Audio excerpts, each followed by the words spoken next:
नमस्कार। कहिए आप लोग अक्षारा सिंह भोजपुरी की शेरनी है? कमेंट बॉक्स में लिखते रहिए अक्षारा सिंह की जय हो। अक्षारा सिंह भोजपुरी की शेरनी है और एक प्रोग्राम कराने के लिए आप लोग अक्षारा सिंह को बुलाइए एक एक पैसा लगाकर। और अक्षारा मैडम आएगी बड़े ही शान के साथ, बड़े ही गुमान के साथ स्टेज पर माइक फेंक कर, माइक तोड़ कर चली जाएगी। आज तक भोजपुरी का कोई कलाकार स्टेज पर माइक नहीं फेंका है, नहीं तोड़ा है। जिस माइक से वह अपनी जिंदगी चलाता है, जिस माइक के कारण उसे 2 वक्त की रोटी नसीब होती है।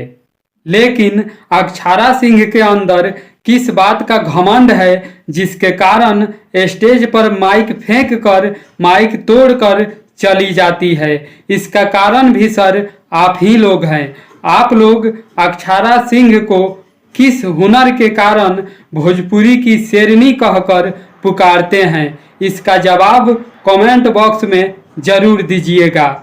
जी हाँ, और साथ में ये भी बताइए कि अक्षारा मैडम 5 लाख रुपए ली है और लगभग आधे घंटे का प्रोग्राम की है, उसमें भी माइक तोड़कर, माइक फेंक कर चली गई है।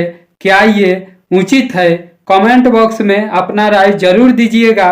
मिलते हैं अगले वीडियो में। धन्यवाद।